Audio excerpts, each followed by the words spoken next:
Oh, where's the cooler? My phone's in the cooler. Wait, it's recording already. Yeah, it records automatically, and then you can just edit it to make the. Okay.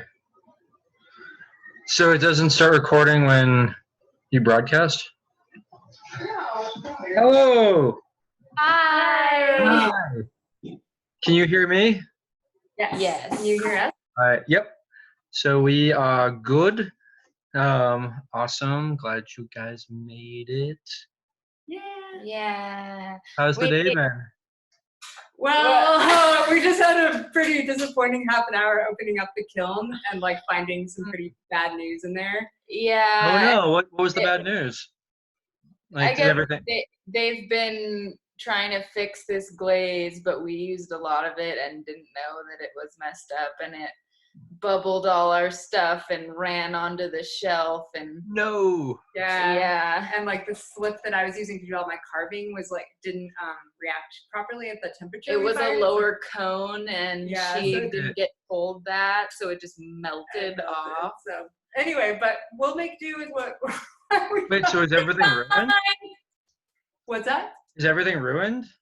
Not everything. Not everything, and not totally ruined, but it's not the best. But you have like a good to talk about, I think. than Yeah. just That. And that's so- kind of a part of ceramics. So, Yeah. but you need to log into your Gmail. Oh, me. Okay. Yeah, Henry, did you get that message? Yep, I have it all good to go. Oh, good. Okay. I didn't get your revised bio. Oh, I I- didn't send one. I just you can Okay. just use whatever you have. Cool. I'm going to try to go live on Facebook. All right. So, webinars broadcasting, live on Facebook. So I can go. I think I have to delete my cookies. Get some water too. Browsing history, clear data. All right. Choose where you want to post your video. Share on a page you manage. Elsewhere. Posting is elsewhere. Next. All right. Preparing live. Are we? Yeah, I guess we're visible. Yeah, we're visible at this point. People probably won't join for another 8 minutes, but it just takes a while for the live to work out. Uh-oh, what's going on here? Where does anybody go from? Can we see, is in the webinar version, can we see the people that are watching? In the webinar, we can see everyone that's watching, yes. Okay. There's the But they attendees sneak in. window, and it'll show everyone that's coming in. It's hard to see who's on Facebook, though. Yeah, no, I don't, it's fine. Here's a look at what's clear. They can watch. Is the lighting okay for our scenario, or should we like? We could move the desk over there, that window, and get. I don't know. Reach more people by adding a title to your video. Add a title. Add a title. What? How do I add a title? Can you guys see if there's anybody in yet? I'm over on Facebook. Facebook. I wasn't even. Let me go on there.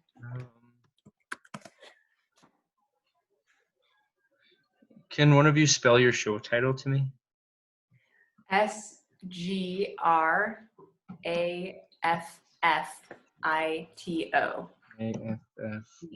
Wait, SGRAFFITO? I think so. SGRAFFITO. Is that what you said? Yeah. How do I see who's on live? It should be under attendees. Maybe only I can see it. I'll go back in a second. It says I'm a host. Oh, Facebook Live. You're a panelist. No, I mean on Facebook. Oh, cool. Swiftito. But I don't see like a live thing. Facebook like changed all their everything. Live video. I know, this is a whole different world for me right now. Yeah. Wait. How do I go live? Come on. What happened? Setting up your webinar for Facebook Live. All right, guys, I think it's happening. Live on Mhm. Facebook. That's Live on weird that it's a Facebook. part of Zoom and it tells you it's live on Facebook. Yeah, right? What? All right, let's see. Participants, 5. So we have 3 attendees right now. Hi, Carol. Hello. And others. Welcome. We're just getting things set up. It'll be a few minutes. But take a seat, make yourself comfy, and we'll get going in just a few Grab a minutes. beverage. Yeah. I'm getting Facebook Live set up. Is there a way for us to see who's attending, or I guess we're still trying to? So I don't know from your end, but on my end, on the left-hand corner after stop video, it says participants. And under participants, when you click it, it shows how many panelists and how many attendees. Oh, okay. Yeah. You have and that then button? the Facebook people. Yeah. I think she was asking on Facebook, but Facebook, you can't see who's in it. You just can see how many people. yeah, we can see on Zoom who's attending. Carol Flukager says, hi, artists. Yeah. Hi, Carol. Carol's one of our board members for you to know. Yeah. She's awesome.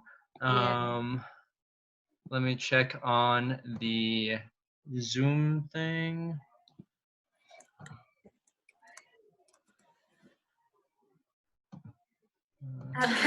Corey. Hi, Corey. Sorry, I can't see you. It feels very weird to be talking to the void of friends, but yay, welcome. thanks for hanging in there while we're getting set up. Oh, wait, is it? I think we got it. Yeah, we're live on Facebook, guys. Corey. Sorry, All right. it's very The void of friends, but yay, welcome.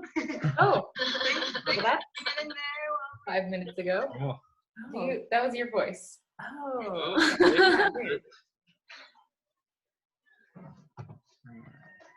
I'm coming back to Zoom, guys. I think Facebook.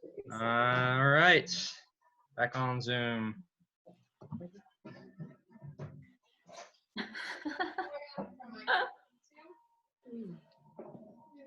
What? The light is young. It's not even- Yeah, if you want to. I have Facebook Live going now. I just checked it from my computer. Sweet. Hey guys. Carolina's here. Hi. Carolina. I'm gonna join in from my other computer right next door.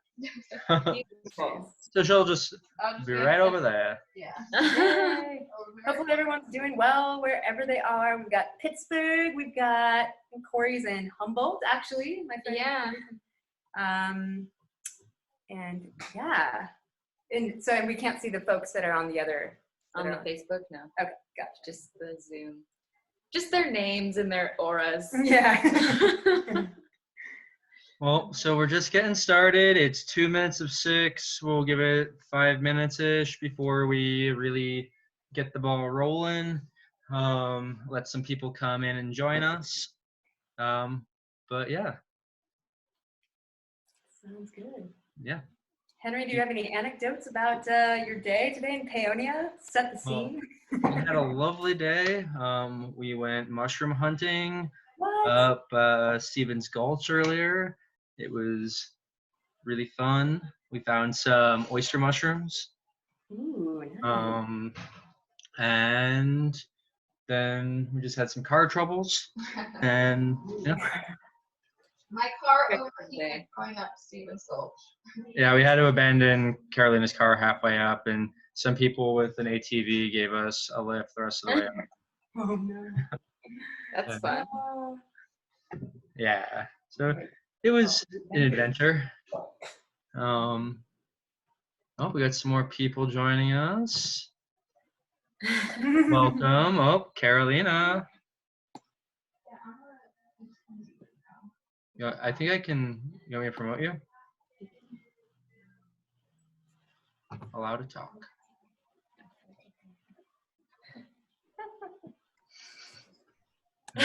Someone in? Oh, I see some more. Hi, Sean. Hi, Rick. Yay! Oh, yeah. Hi, Sarah.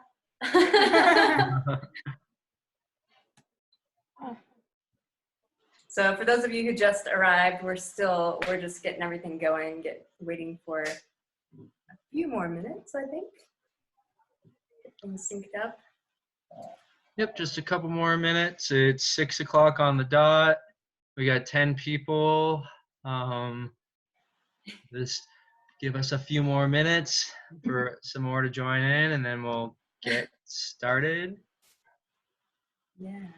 We didn't bring our party games. Yeah, we should have brought Darn. some games to play while we're waiting. Do you guys have any jokes? Ooh, nothing appropriate for the internet. I'm really bad at jokes. I think I'm just funny sometimes, maybe, but not cancel jokes. If you guys have any good jokes there on the panel, Pascal, you gotta have some good jokes, right? Some cool French jokes in there, maybe. Yeah, just killing a couple minutes. There's 9 people watching. There's 9 people on Facebook. Cool. Zoom is awkward. Well, we've got 11 people here, 9 people over on Facebook. So that puts us at 20 people. You guys want to get started? I don't get it. Or you want to give it another minute or two? We're ready when you are. Yeah. All right. Yeah. Hey, hello. Hi. All right. Well, welcome everybody that's here. Hi. Before we pass things over to the artists, I'll just like to introduce them. And I think Carolina wants to just make a little announcement. So would you like to start off? Sure, I need you on your computer because Alright. I don't have video. Cool. Carolina's coming right over.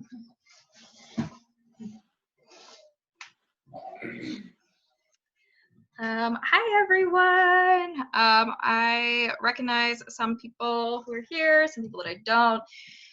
So I'll just introduce myself. I'm Carolina Porras. I'm the director of Elsewhere Studios. I was a past Elsewhere resident myself for a couple of years in a row, 2013 and 14, and then was program manager. And now feel lucky to run the space because it changed my life so much.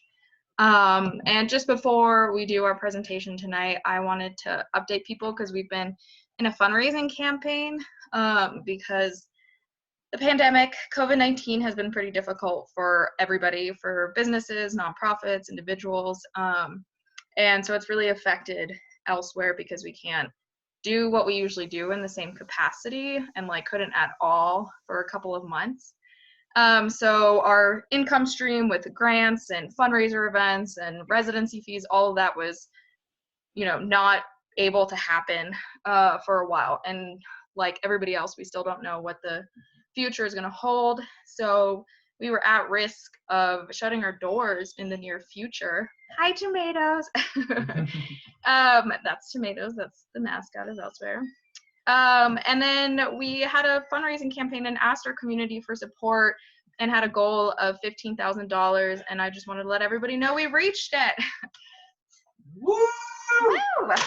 I wish we could all celebrate together, but we are virtually. So I just wanted to say thank you to anybody who supported, whether it was through, sharing our video or giving their own testimonials as past artists who, people who've been affected by our program by Elsewhere, and also people who donated.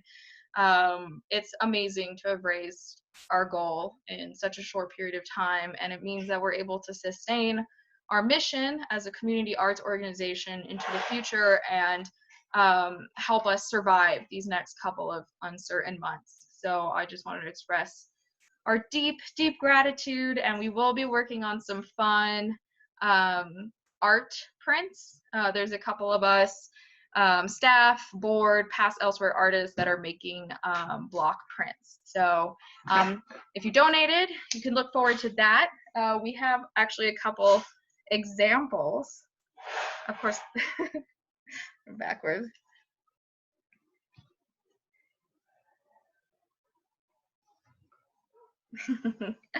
And if you have, and then we'll be doing prints, you know, depending on the different levels of donation. We'll be doing like lino block postcards, we'll be doing poster size, we'll be doing banners, and it just kind of grows and grows the bigger the donation. And so that's all online, and it's also not too late to donate. Of course, we would love to go above and beyond our fundraising goal too, because like I said, it's uncertain couple of months, and if we can you know, if we can just be like further just stabling our program, then it's better. So yeah, I just wanted to give everybody an update and say thanks again, and we really appreciate our community, and we do it for our community and for the visiting artists. So also thank you, Jenna and Abby, for being here during this time. So yeah, I will now pass it to Henry. I'm going to be in the computer over watching the Facebook. So people who are watching from Facebook, please feel free to drop any questions into the comments, and then I'll make sure that Jenna and Abby get them and can answer them. So yeah, I'll pass it over to Henry to introduce you guys. Thank you.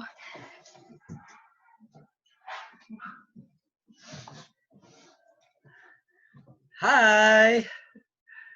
Oh, looks, we're up to 20 on Zoom. That's awesome. Welcome all the new people, and thank you, Carolina. That was awesome. So I'm going to introduce the artist now. Starting us off tonight, we have Jenna, who's been a researcher her whole life, from scientific processes to studying the social interactions between fifth graders. She's always enjoyed figuring out the best way to make something happen. While at Humboldt State University, she received her BS in environmental science, energy and climate, and minor in geography. She almost got a minor in studio art as well. She received awards in outstanding student research for her cannabis carbon accounting model, where she was able to figure out the legal needs for a very marginalized community and reduce emissions while at it. She has always felt that science and art are much too separate in the academic world, and hoped to find more of those connections while at Elsewhere Studios. She also has she's also a very avid believer in being one with nature, spending most of her free time doing some sort of activity out in the woods. One of her favorites is harvesting her own clay for ceramic art. Currently, she is a candidate for the Master of Environmental Management, Sustainable and Resilient Communities at Western Colorado University, as well as a graduate mentor for the university's Organic Guild. While at Elsewhere, Jenna's main focus was around the word grounding, researching affordable housing alternatives for the Gunnison community. She has always utilized art of ceramics to ground herself during her studies, and hopes to now find a way to share that with others. And then after Jenna, we have Abby Anderson. She is an illustrator joining us from Portland, Oregon, and a returning Elsewhere resident. She was here August of last year when I first started working here. Her small-scale drawings on paper, clay, and wooden kitchenware aim to celebrate the extraordinary qualities of the ordinary and the whimsicality of the natural world. During her residency in 2019, she finalized her picture book called Nothing Really Happens at the Kitchen Table, and it is now up on Blurb, I believe, and you guys can go check it out and get a copy. Their show title right now is Nido Sgraffito, and you're probably wondering what that means. Sgraffito is a decorative technique dating back to the Italian Renaissance, where a surface, often clay or plaster, is painted and scratched ornamentally with a tool. Jen and Abby both are ceramicists who each fell in love with clay and sgraffito, and they both went to Humboldt State University, and with about a decade between.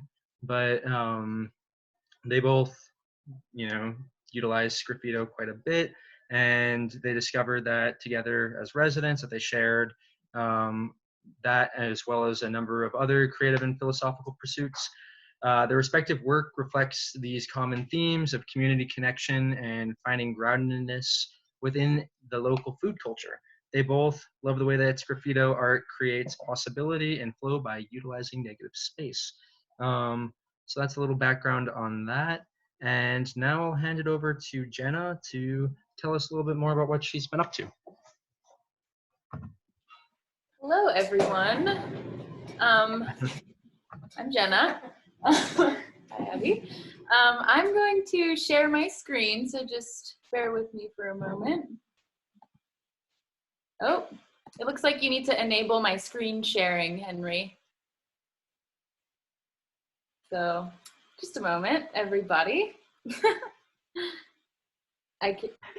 Oh, you're enabled. Oh, okay, thank you.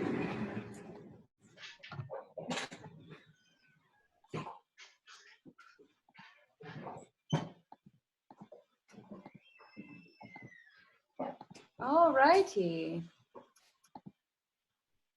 So, can everyone see my screen there? Can you see that, Henry? Yeah? Okay, cool. As you know, my name is Jenna. I'm here at Elsewhere in a very non-traditional fashion. I was chosen to represent the Masters of Environmental Management program, or the MEM, that's at Western Colorado University in Gunnison, Colorado, which is just a hop, skip over a big, huge mountain in that direction. There, my focus is on sustainable and resilient communities. And here at Elsewhere, my main focus was to dive deeper into researching my master's project and find what the community really needed from me. I'll go into the basics of what my research was about shortly, but I wanted to start with a poem that I wrote while I was here at Elsewhere that kind of sets the mood for my research, as well as the ceramic art that I had the pleasure of creating here. This poem is called The Stick, and beside this poem, you can find a photo of me that my friend Ray drew while sitting by the river pondering life. So here we go. Oh, there we go. River, river flowing by, a simple stick has caught my eye, a local material that could be used to build, thus local people's hearts are filled, in need of shelter to bear the storm of capitalist and selfish-born people. We raid and ravish the land about, but never do we think about the time of all the earth and all of its beings. This little stick that I may pick can bring me back to just where all it started. A vicious circle of landscape hurdles that allowed us to become who we are. There is no way to be who I am today without the portrayal of humanity's perils. Although I must, and with good trust, use this stick to my advantage, it's up to me for who I must be to not betray its purpose. For I make choices influenced by many voices that shape the circle's direction. For it may be a circle, but 3 dimensions make up its tried and true destination. So take this stick and find that 3rd dimension. So this space here at Elsewhere has given me the amazing opportunity to ponder freely. I spent a lot of time brainstorming and realizing how much I missed the art of ceramics to ground my energy. So then next we have some examples of my crazy, zany brainstorming and Abby and I both realized that grounding really joins our thought process. So along with some of my research, I decided to use my ceramic skills to create the plates for the people, is what I've been calling it, as well as the research and the importance of grounding all the humans in a happy home. So this research is based upon finding ways to create healthy, sustainable homes that support local economies for low-income people. You can see right here, this is the neighborhood that I grew up in. It's kind of like a hilly maze. And in that whole space, there's probably about 3 or 4 different mass-produced floor plans. And these resources used to build were outsourced from other countries along with the money that was made. And it created a very sterile living environment. So this kind of idea transforms us into the project I'm doing research on, which is based on a Habitat for Humanity build that was created last year. I was not directly a part of this build at all, so I'm just kind of now coming in to do some research on it. So Habitat for Humanity kind of opened up their organization to ideas about building more sustainably sourced homes, and this is the plan for one you can see here. They created a volunteer-based build that had locally sourced materials that were, good and healthy for the environment and its people. And here you can see the people of the Gunnison community using these natural built materials to build a home and do different types of natural insulation and straw bales, and they have all sorts of stuff going on. This included appliances such as heat pumps, solar-powered water heaters that save the tenants money as well as reduce their carbon footprint. So my research includes creating a life cycle assessment of this home, collecting data from sensors that were placed in the build to prove the cost effectiveness and viability, hopefully showing that designs like this are cost effective and accessible for people in need of low income housing, giving them safe, healthy, and inspirational environments to live in. And I'm not really going to go into this data specifically because it's not too interesting unless we get real specific, but just know it's super fun to learn all about. So in addition to that research, I also work to ground people through ceramics. And as you can see here, a cup that I was throwing, it really centers you and you can just kind of feel that circular energy in there. And I hope to share it with others. Ooh, there we are. So here's another video of I kind of feel like it's foraging shapes that can bring together people. I'm shaping and trimming basically the earth into the shape of a cup and working with it and utilizing its magic basically there. Here's some other stuff I've been working on through the process. It's a very long process. You can really become one with the clay and the earth. It's all about moisture management. I don't know. Some of you might be very familiar with clay, but if you're not, if you don't do specific things at certain times, when the clay is ready, you totally destroy it, and it's really not about you at all. It's completely about the clay and whatever mood it's in. So I really feel like it's alive and connects me to the earth. I really always love that aspect of clay because it really does have a mind of its own, and you really can't bend it to your will, just like the earth. There's my silly face next to some plates I've made these beet plates because it reminded me of food and the local community, and beets are just so easy to grow, and it just really makes you think about where your food comes from when you're looking at a little beet in the earth. And let's see, yes, those are my Sgraffito beets. Sgraffito, as Henry said, is a really big theme in our work, and I really feel that it creates energy to flow through the use of negative space in my piece, helping me ground ourselves. So for Sgraffito, when the clay is still wet, you can put some color or underglaze on it, and then you proceed to scratch away the color and make the negative space. And that's also super fun because it's kind of like an active interaction with you and the clay. Yeah, so Abby and I have had some trouble with the kiln here at the studio, and we're just finally able to open it up today. Oh, here's our trouble. As you can see, we had to refire it.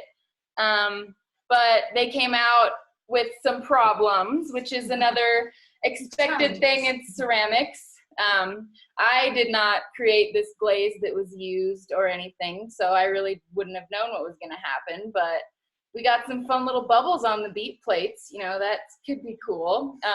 Here's some other stuff that I made as well that just is fresh out the kiln that I'm kind of upset with, but you know, that's fine.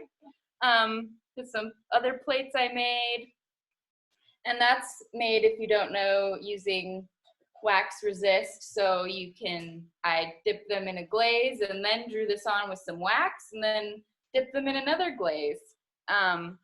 Here's some cups that I created while I was here at Elsewhere. It kind of started expanding my plates into other things, but still with the same theme of sharing food together, and providing everyone with a really magical, inspiring vessel.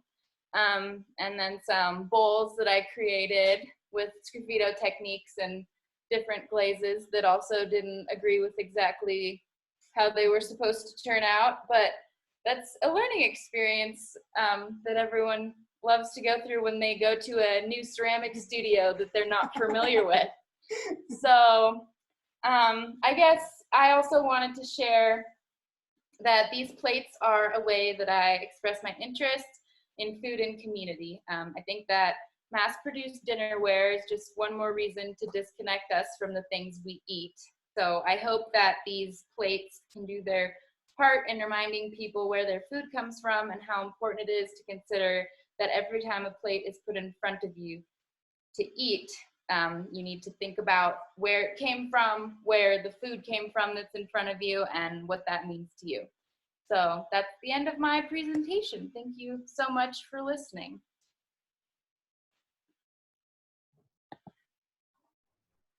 Thank you, Jenna. That was awesome. And we'll save questions for after Abby, and then feel free to drop the questions in the bottom in the Q&A section if you have any questions for Jenna. But now we'll hand things over to Abby.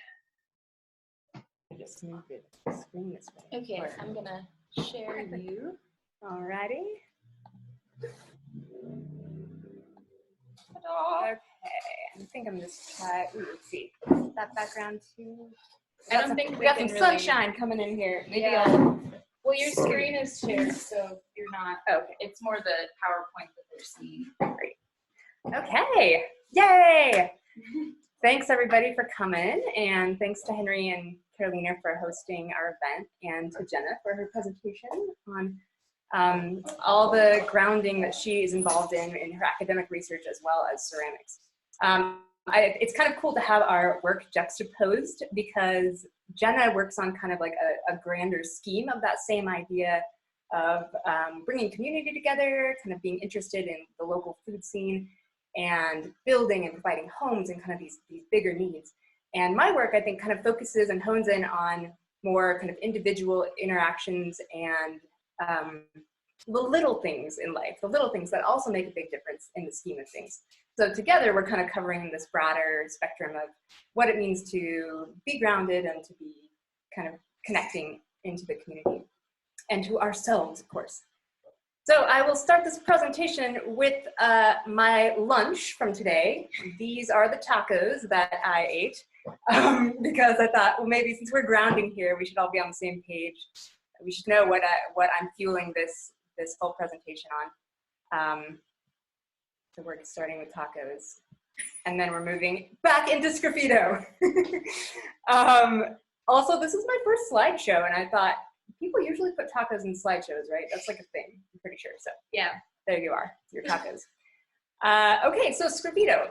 There are endless metaphors in the world of Sgraffito, I feel like, for life and for kind of the idea of this negative space, white space, positive space.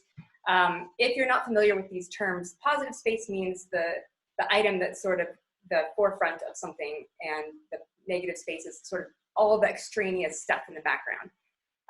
So in this video image, I would be the positive space, and this stuff would be the negative space, potentially. But what I really like about the idea of Scripito is this whole concept of the in-between. So when you're carving, you're kind of making a relief of that positive image, and you're creating these interesting little lines as you carve. This is the carving tool that I use. Jenna uses a different one, I think, like a more clay-based kind of little loop thing. It's a bigger loop. A bigger loop, yeah. And but anyway, as you're removing that that layer of slip or paint or whatever you're using, you're kind of creating a new, interesting kind of other forms that are happening by taking away that positive space. So that's kind of a little metaphor. Also because I feel like we're all sort of in this strange in-between time right now as well, with everything going on.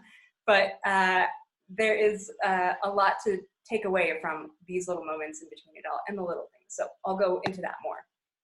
Oh, me. So here's a picture of me drinking tea, something I enjoy doing on the reg. And so just a general background for those of you who aren't familiar with me or my work. After school, I also went to Humboldt. I sort of started a trajectory of traveling and working these seasonal jobs and kind of moving around for about a decade. And since I was never really home, I kind of had to make myself feel at home. So the things that helped ground me as an artist and as a person, wherever I was at the time, are kind of listed in this bullet point list.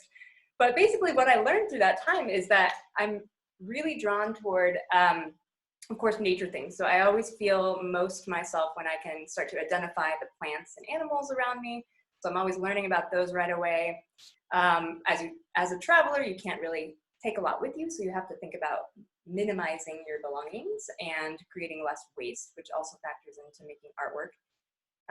And of course, edible things. Can I eat that? That's usually my first question that I ask when I get to a new place. And I love when all these things collide in one grand celebration. And I feel like my artwork, kind of all the different elements, sort of aims to bring all those ideas together. Also, I like sharks. Fun fact. Okay, so since you're all on this journey with me already, I figured you might want to know what to expect on your journey through my journey. So first I'm gonna take you through some past works that I had done in the past, and then what I did at Elsewhere Studios last year, kind of a recap of that project. Then I have some new works to show, and then some artistic snafus. As Jenna mentioned, we had some problems, some challenges with the kiln, and some results that were not quite what we expected. So I'll go into that as we get there. We'll have some conclusions and Q&A for either Jenna and I. And then it's probably dinner time or bedtime wherever you are. So that's how we'll conclude this presentation. Okay, so clay. Since we're talking about clay, most of the stuff in this collection of images is actually from the time when I was at Humboldt, so quite a long time ago. But you can see my initial interest in clay was all sculptural. I really wanted to mold and use my hands to kind of create animals and plants and things like that. That cactus is actually a cactus teapot, believe it or not, which has never been used. I wonder why. And then we have some wood burning. So this is more of a newer thing that I have been taking under in the last couple of years. And something that I love about this as an art form is that it creates almost zero waste. What I'm doing is salvaging these wood scraps or kitchenware, cutting boards, things like that from thrift stores. And then I sand them down, and then I put some funky, silly drawings on them with a wood burning tool, which actually, conveniently, I have right here. You can see in the shadow of this beautiful orb. This is my fancy wood burning tool. Thank you, Rick, for that. And then when I'm done with the burning, I'll put a coat of beeswax so that it's safe for the kitchen. And I like the fact that they are then returned to the various and sundry kitchens of the world so they can still be used to craft up food and bring people together in that way. But the kind of background of my work has always been drawing. I consider myself an illustrator. And so here's just a few samples of the work I've done in the past. I'm a sucker for puns. So this corner is dedicated to the pun work that I've done in my drawings. Let's see, these guys up here in the upper left-hand corner are from a series of Valentine cards I made about the ocean. And then, of course, my vegetable series, all of my friends who are watching are very familiar with those. But if you'd like to read the taglines for those puns or see more of them, you can visit my website, which will be listed at the end of the presentation. And then the drawings on the right side actually came from a recent trip to Slovenia. And with me, I brought one small notebook that I got at a thrift store, a ballpoint pen, and 2 colored pencils, a green one and an orange one. So I wanted to kind of minimize my ability to like go nuts on drawing and just really focus in on what would come out of those minimal materials while I was traveling, and ended up creating an entire little pamphlet kind of about my travels through. And as you can see, that's kind of morphing the style. I was doing sort of this full colored pencil type stuff. And then I'm starting to move into more line drawings and getting back to basics, thinking more about composition at that point. And this is actually more recent stuff. So I was just recently out in Bisbee, Arizona, and really trying to hone in on the style of line drawings with simple washes of color and kind of that 70s aesthetic scenario going on. So I have some wildlife and plants from that time frame, and the hot, hot sun. You'll see the sun, it's kind of my little trademark thing I put in most of my drawings these days. Here's a couple more of those, little roadrunner and a pronghorn. And then, okay, so this is actually back before those drawings. We're going back a walk down memory lane to my time at Elsewhere last year. And you can probably notice from all of these photographs that it was a pretty food-centric. I was pretty stoked about the bounty that was literally like raining down from the sky. So there I am drawing apricots, foraging mushrooms, and sorting garlic, making galettes. I literally made myself ill off of apricots and am still paying for that today. So that's a lesson to be learned, but it was an amazing experience. And I came with a particular project in mind. So this is the book that many of you have seen me posting about on Facebook or whatever. This book project, I came with about 1/3 of it done last year and wanted to spend the rest of the time working on the final illustrations and then putting it together. So I was able to do that here, which was awesome. And the book is basically about, it's the concept of a simple, ordinary piece of furniture we all have laying around, but how that can be extraordinary if you do something with it that's out of the ordinary. So it's all about empowering kind of the way that we approach the world and simple things becoming extraordinary things in the right setting. You can order your copy at blurb.com. Here's a few more close-up drawings. So with this project, this was actually really kind of a pivotal moment in my little like art like career or whatever you call it, of really honing in on a style and trying to stick with these certain parameters that I gave myself. So here I was really going in for that white space scenario, negative space and white space, and trying to make that equally as effective as the positive colored space. And then I was maintaining kind of a 3-color palette to kind of keep the colors on the low side, again with the 70s type stuff. And then I was also going for weird, silly, weird, unusual angles and wonkiness in a way that I wanted to make sure that each drawing was surprising even to myself, which was hard to do because once you start drawing a certain style, you kind of just start using the same things over and over again. So I was always trying to mix it up each drawing and create something new and original for each drawing while also being cohesive so that they matched for the book. So that was a fun, cool success. The other project I did in here was The Tea Party, the High Country Tea. It was a collaboration with another artist, Madison, who I think is pictured in the next slide. And she's like a guru of tea and tea service. And I'm more on the food side of the spectrum. So we collaborated and we started collecting both farmed and foraged and even weeds foods from the North Fork Valley, and basically kind of created a harvest celebration, but through tea and through the little like tea snacks and things. And so I also created this set of teaware, and this is where this filters into what I'm doing now, making these tiny pinch pots with drawings on them and kind of going for super tiny, specialized little ceramics that contribute to a larger event or a moment in time. Here are some scones, and then there's Madison with the aftermath of that tea party. It was pretty cool, pretty fun. Okay, so that's all the stuff from the past.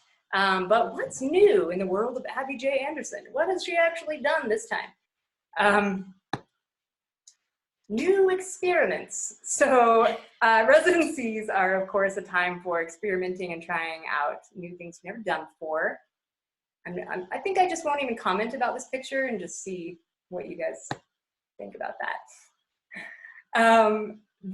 Okay, so I thought to myself, can I make paint with the garden pigments, the very same garden that I harvested for High Country Tea and have at my disposal here at Elsewhere? So I went out, pretty excited, got some lamb's quarters and currants, amaranth, sunflower petals, put it in my little mortar and pestle and added some water. I thought, I don't know, maybe I can just make a water-based kind of thing. I didn't really look up how to really do this. I thought I would just experiment, but it turns out there's more steps than just adding water and grinding up petals. And so basically what you're seeing is the epitome of this entire experiment. A couple of really nice photographs that look like something amazing is about to happen. But this is kind of what it ended up being. So beets splattered all over the sidewalk. I tried to paint like some cool thing with watercolor, my natural watercolors, and there were clumps of things. I think there were some bugs stuck in there. And it just wasn't as vibrant or like really what I wanted. So I cheated. Egg tempera, while it is kind of an ancient and very cool painting technique where you mix the yolks of eggs with pigment, since I had no luck with the pigment from before, I just went straight to the watercolor tubes that came out of a very nice factory somewhere, and I mixed those with the egg yolk and then painted on these aspen pieces. And it was really cool. Even though it wasn't like my natural pigments from the garden, it was something very new for me. So you layer these the paint on, and it doesn't create very, you can't get a lot of detail work with it, but it makes this beautiful glossy, sheeny thing that maybe these photographs don't show as well. And then I decided, well, since we're doing Nido Sgraffito, at that point we had our show title, I was like, what if I take my tool here and just carve into it? And so I decided to try out some Sgraffito on the egg tempera, and it worked out great. So these are just the two drawings I did for that, and we'll see, maybe there'll be more. Also, I had a really tall canvas that I got from a thrift store for $5. I don't usually work big, I work small, but I thought, gosh, why don't I try it? I'll see how my stuff translates onto something larger. So this is the process of that. And then I basically just wanted to make something nice to go in my room. So I put my favorite desert plants in there, some cactus, the little sunflowers that we see around here in Colorado, and the globe mallow, some sagebrush, and an ocotillo up there. So that was a fun experiment. And then that brings us into the picnic portion of this presentation. Many of you who know me know that I am a sucker for a good picnic. Al fresco dining of any kind is good in my book, but one of my big goals here was to go back to the ceramic scenario and make a bunch more pinch pots that would be sort of little sets to, well, I'll show you that in just a minute. But so the idea would be to make sets, matching sets of picnic wear that people could take with them on the trail. And I was gifted these lovely pieces of wood. So these were the cutting board portion of the picnic sets. And I used the wood burning, of course, for that as well. This was my chance to put a Joey Gladstone tie-in in there for anyone who's of that time frame, childhood TV watching. Oh, the kiln situation. Well, we had quite a scenario here. We ended up doing 3 firings on one actual, our glaze fire, usually you would just do one glaze fire, but all kinds of things happened. And as things do in the world of ceramics, you never know how they'll turn out anyway. So let's see, what's my next slide here? Okay, so this is the before the kiln scenario. This is what I imagined my picnic set would look like. And I was basically using a darker clay slip to paint around the different parts of my fungi ware, and then I would carve in with the Sgraffito tool. And then I was planning on just putting a clear glaze over it so it would just look like that. But it turns out that this darker slip needs to be fired at a different time frame, so it actually literally melted off of my pieces onto the kiln shelf. Sorry, everybody at the kiln studio, we'll clean it up. And so these pieces no longer look like this. I'm sorry, I actually didn't put in the picture of the piece after it came out of the kiln, but these pieces actually turned out okay. You can see the cracks from the clear glaze, but this is my Aspenware set. One of these cups is stuck to the bottom of the kiln right now, so we'll be prying that off later. That one turned out okay. My Fernware selection, this was my mistake. I actually chose a dark glaze. I thought it would show the Sgraffito through it, but it didn't. But it still actually looks okay. I don't mind those green cups. So that's one set that turned out all right. Tiny spoons again. Those were a hit last time, so I thought I would make some more of them. So there they all are. They're ranging from about this big to this big for scale. Here's my Punware. So I think some of you saw this online before, but they also did, I didn't take pictures of them when they came out of the kiln. They weren't quite as, I don't know, lovely as they might seem in their raw form here. So I'm just gonna keep this picture and we can pretend that this is how they turned out when they were fired. So this is my Javelina and my Coyote mug. I'll be trying this again and trying to get it right, I think, because I really like this concept. Here's just some random luggage just to show you that the slip painted on ahead of time, then carving through it. These are actually two different pieces. This was my my cellular piece. So there's plant cells with like organelles in there and then animal cells in there too. So I don't know, just having fun with it. And wow, okay, we're at the conclusion. So all in all, Jenna and I hope that you can craft up some neato Sgraffito in your own life. And let's see, sorry. So even though things might not always turn out how you want, it's pretty cool to just take a tool to something, just see what happens, scratch it up, see what emerges in that open space. And I'll leave you with Dr. Anderson's Guide to Better Living, which I almost regret putting this slide in because it's just pretty ridiculous. But you can see kind of like a few bullet points for ways that I feel like life is improved through these practices that I engage in. And also don't eat too many apricots. That is a good rule to have in life. So that's it. So Henry, you can do whatever comes next. Thank you all for joining us. Thank you, Abby. That was wonderful. Thank you both. Awesome.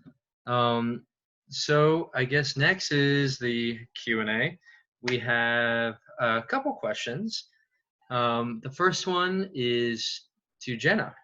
It is great work with ceramics and housing. It all connects. Can you talk more about grounding in circles? In circles? Well, I guess I was just kind of thinking about how, you know, it was the stick poem that the circle thing was a little bit random with the grounding of everything. I just really liked the way it kind of like connected to building materials and natural built materials, and the stick is just flowing down the river and it'll keep going, and what are you going to do with it? Are you going to burn it? Are you going to build something with it? Like, it's kind of your decision in the circle of life and where it goes. So I guess that's how it was connected. And, you know, like you can choose to help it ground you, I guess it's kind of like choose your direction type of thought there, if that makes any sense. Yeah, no, thank you. The next question is also related to grounding, and it's to both of you. Can you talk about negative space, and can you talk more about how that relates to grounding? Well, I guess when I talk about Sgraffito, I like it a lot because of I don't know as much about the like art side of negative space. I just like it because it's kind of like this empty space where I can like put my energy into it and help ground myself. I know like the reason I started doing ceramics in my undergrad. I was taking 27 units of physics and engineering classes, and I was like, I need something else to throw all my thoughts into. And then I just fell in love with ceramics and the wheel. And I only ever used to use a kick wheel, and just like the power of it and the energy just kind of grounded me. And I feel that way about Sgraffito too, because what is that space? I don't know, but you can put all your thoughts into it. Yeah, and to add to that, I think also the concept of negative space in relation to positive space, it's kind of this balancing scenario, and that's to me what, like, part of grounding, of course, is being able to find that balance between what you might consider positive or negative. In the space of art, it really isn't like a good or bad kind of a thing. It's just like two different things. It's the yin and yang, I guess, to make it, to put it in that perspective. But yeah, basically balance. Oh, well, thank you guys. Our next question is for both of you as well. Jenna, can you share how it is being an artist residency in an untraditional context as an environmental and sustainability researcher, master's candidate? I know it wasn't what, this is from Carolina. I know it wasn't what we pictured for your residency originally with the university partnership, but how has it been? Would you do another residency? Love that you integrate your environmental research and your ceramics into what you do and your work. It has been very awesome. I would definitely do it again. It really helped me figure out and kind of ground what my research was going to be, because it's like such a safe space and a place to explore all of your thoughts and feelings, and that's super helpful, especially when everything you're studying is like, it's fact and this is a thing you have to remember. And then it's nice to come here and be like, oh, I have all these crazy thoughts and they're great too, and I can apply them to this somehow. And it was really helpful in figuring that out for sure. Yeah, definitely a good like test kitchen. So. Yeah. And then the other half of Carolina's question is to you, Abby. Your work is so stylistically Abby. Without a question, I know your work just from looking at it. And also, in an odd way, fits perfectly with the whimsy of Elsewhere. How has it been being a resident 2 years in a row, especially during such different and wild times? Glad you all have found overlapping commonalities in your work. What are you both excited about working on post-residency? Okay, so yeah, for that first part of the question, it's been on my mind to come back to Elsewhere. This is the day I left, of course, or like the 2 weeks before I left, I was like, I'll be back. So that feels really good. Of course, it's different. I knew it would be coming during the times. So it's not quite the social aspect that I fell in love with last summer is very different. But that's allowed me to have a lot of time to really focus more on the artwork and be outside a little more. And I still feel like we've kind of connected, and we've connected with some of the former Elsewhere residents that you guys introduced us to, and we've had some nice outings. And so it's been really wonderful to come back to a familiar place that is so supportive of the art and the lifestyle and just the ways of being, and dive back into that. And I have personally, to answer the second part of that question, I just moved here. So the next thing for me is just settling into Paonia for a while and seeing what happens. And Jenna's going over the hill. Yeah, I gotta go back over the big old hill and do some fun, more research and fun stuff. So I'll keep you posted on that. This is definitely just the beginning of that project I was speaking of. So don't know where that's gonna go exactly. Well, Jenna, we're glad to have you as a neighbor, and Abby, we're glad to have you as a new town member, and excited to interact with you guys more as we go forward into the future. Yeah. The last question we have right now is to Abby from Coriander, and they ask, are you thinking about doing large pieces again? Ooh, large pieces like the canvas, maybe. I don't know if that's what he's referring to. But perhaps Coriander Fenugreek was a friend of mine back at Humboldt when I was creating larger pieces for bigger canvases and things like that. And that's a good question, because it was really fun to work on this larger canvas here, but I think I'm just really drawn to the tiny things, and not only are they more transportable for my more mobile lifestyle, they use less resources, and you know, sometimes they're just cute. Sometimes you just want like a little cute thing in your life. So I'll probably stick to the small scale, but every now and again I'll pop out something big, I'm sure. Oh, we just got another question in. This question is from Rihanna, who is our most recent board member, and past Elsewhere resident from February. You both seem to be so zen with the ceramics not turning out the way you planned. How do you deal with that aspect of uncertainty in your work? How do you deal with it?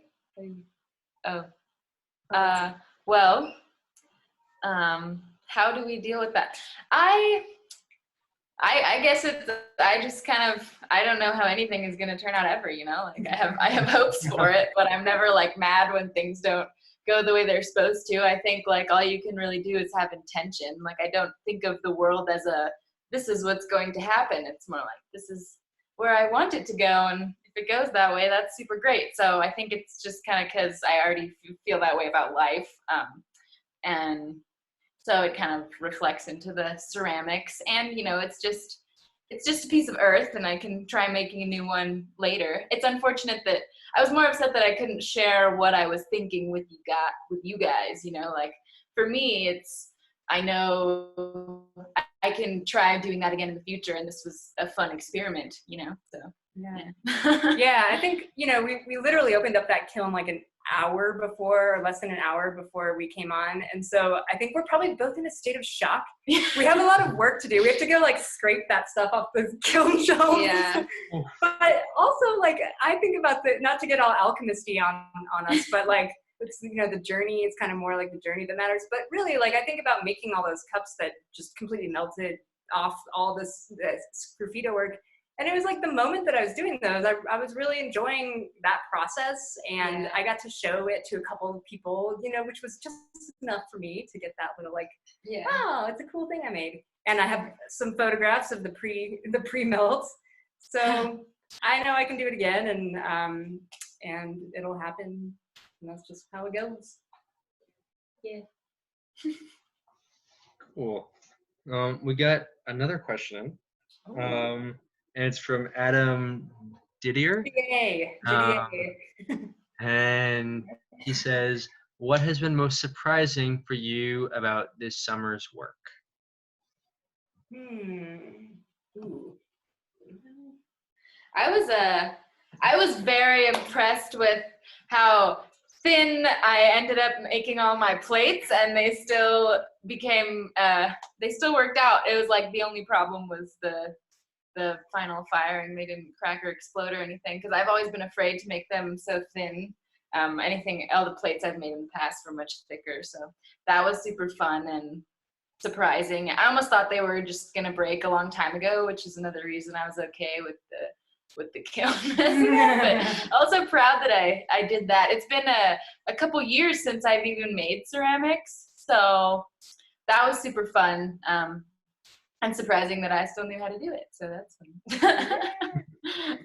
Yeah, and for me, I think the most surprising would maybe be, I mean, I know that little egg tempera experiment I did was like just a weird offshoot, but it was cool to just try something totally brand new here. So that was just like a fun discovery of another way to scratch and use Sgraffito and just try something brand new. So yeah. Cool. Oh, you scratched and use Sgraffito into the Aspen? So this is the one that I showed. It's actually double-sided, but yeah. Oh, it's double-sided. Piece of wood. Yeah. And I used egg tempera, and that's what and then I scratched. Ah, cool. Beautiful. Thank you. We have another question from Rick Flores. Rick Flores wants to know, what is the status of Kaido tea? You would want to know that, Rick. Well, I will send you a picture of what it looks like now. It's very different than how it looked in those beautiful pictures. But yeah, it exists. I will say that. All right. Well, that is something to be discovered in the future. Oh, Coriander just came in with another question. Future artistic techniques you both want to experiment with. Do you have future artistic techniques that you both want to experiment with? I think for me, like, I think the technique, it's more about expanding upon techniques. So there's nothing like pressing that I would like to get into that's new, because I already have too many things that I enjoy dabbling in. But the sculptural stuff, like, that's really, it's funny because I started that way in ceramics, is doing more sculptural, and then I kind of morphed away from it. And when I was doing that during this residency, I was like, ooh, there's a niche for this. So I definitely want to get back into making more animal plant, like sculpty mugs and stuff like that. Cool. Yeah, and I also kind of feel like I'm just taking steps towards some other stuff. I really love natural built homes and building with cob and stuff like that, and different architectural things. And I was really inspired by Abby. What is that thing called? I don't even know what you call it. Yeah, it's just a wood burning tool. It's an easy name. So doing that, like, in the side of a house and doing stuff like that, and kind of putting my ceramics art into like a big livable structure. So hopefully I build myself the most insane house you've ever seen. So that'll be fun.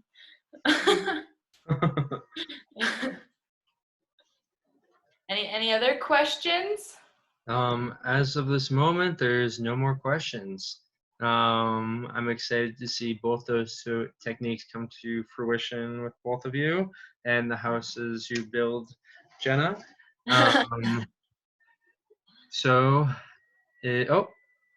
Carolina Porras jumps on it. Madison was there. Oh my gosh. Oh, yay. Not a question, but Madison says heart, heart, heart on Facebook. Yay. Well, thanks everybody for watching us talk about our interesting thoughts. Yeah, and tune in next month for the next webinar. And thank you for coming out and supporting these awesome artists and our program.